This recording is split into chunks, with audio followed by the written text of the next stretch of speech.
wabarakatuh. Perkenalkan, nama saya Amalia Saputri, NPM 19640159. Saya merupakan mahasiswi aktif Universitas Islam Kalimantan, Muhammad Arsyad Al-Banjari, Banjarmasin, Fakultas Teknik, Prodi Teknik Sipil. Di sini saya akan menjelaskan mengenai konsep dasar K3 dengan dosen pengajar Bapak Adi Surya STMT. Untuk lebih jelasnya, simaklah video berikut ini. Konsep dasar keselamatan kerja, pengertian dasar safety. Safety berasal dari bahasa Inggris yang artinya keselamatan. Kata-kata safety sudah sangat populer dan dipahami oleh hampir semua kalangan. Safety dapat diartikan sebagai suatu kondisi di mana seseorang terbebas dari kecelakaan atau bahaya, baik yang dapat menyebabkan kerugian secara material dan spiritual. Penerapan safety pada umumnya berkaitan dengan pekerjaan sehingga safety lebih cenderung diartikan keselamatan kerja. Bahkan, saat ini safety sudah tidak dapat dipisahkan dengan kesehatan dan lingkungan, atau yang lebih dikenal dengan safety health environment. Ada juga yang menyebutnya occupational health and environment safety.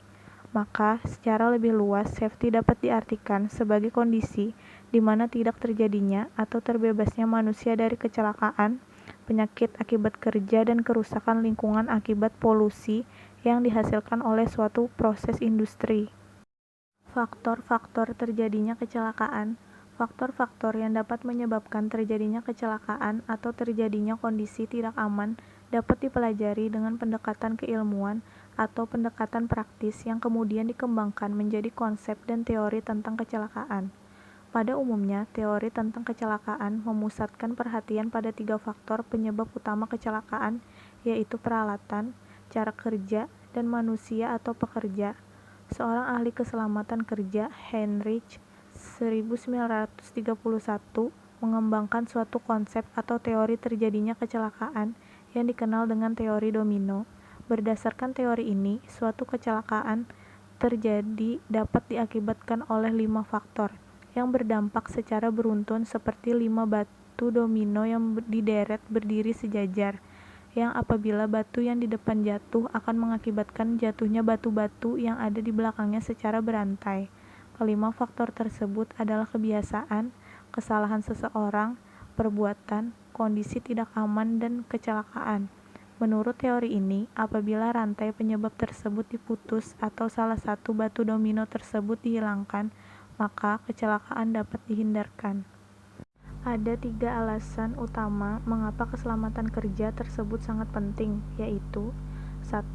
Keselamatan kerja merupakan hak yang paling dasar bagi pekerja. Setiap pekerja berhak mendapatkan perlindungan dan keamanan selama bekerja. Kedua, karena keselamatan kerja tersebut merupakan hak asasi pekerja, maka perlu dilindungi oleh undang-undang atau aturan-aturan hukum, baik di tingkat nasional maupun internasional. Yang ketiga, tujuan perusahaan adalah mendapatkan keuntungan.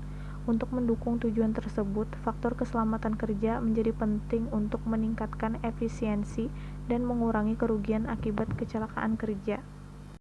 Tujuan keselamatan dan kesehatan kerja atau K3. Keselamatan dan kesehatan kerja mempunyai tujuan untuk memperkecil atau menghilangkan potensi bahaya atau resiko yang dapat mengakibatkan kesakitan, kecelakaan, dan kerugian yang mungkin terjadi. Kerangka konsep berpikir, keselamatan dan kesehatan kerja adalah menghindari resiko sakit dan celaka dengan pendekatan ilmiah dan praktis secara sistematis dan dalam kerangka pikir. Untuk memahami penyebab dan terjadinya sakit dan celaka, terlebih dahulu perlu dipahami potensi bahaya yang ada, kemudian perlu mengenali potensi bahaya tadi, keberadaannya, jenisnya, pola interaksinya, dan seterusnya. Setelah itu, perlu dilakukan penilaian bagaimana bahaya tadi dapat menyebabkan resiko, sakit dan celaka, dan dilanjutkan dengan menentukan berbagai cara untuk mengendalikan atau mengatasinya. Langkah-langkah sistematis tersebut tidak berbeda dengan langkah-langkah sistematis dalam pengendalian resiko. Oleh karena itu, pola pikir dasar dalam keselamatan dan kesehatan kerja pada hakikatnya adalah bagaimana mengendalikan resiko, dan tentunya di dalam upaya mengendalikan resiko tersebut, masing-masing bidang keilmuan akan mempunyai pendekatan-pendekatan tersendiri yang sifatnya sangat khusus. Kesimpulan, keselamatan dan kesehatan kerja yang mempunyai kerangka pikir yang bersifat sistematis dan berorientasi keistimewan tadi, tentunya tidak secara sembarangan penerapan praktisnya di berbagai sektor di dalam kehidupan atau di suatu organisasi. Karena itu, dalam rangka menerapkan keselamatan dan kesehatan kerja ini, diperlukan juga pengorganisasian secara baik dan benar.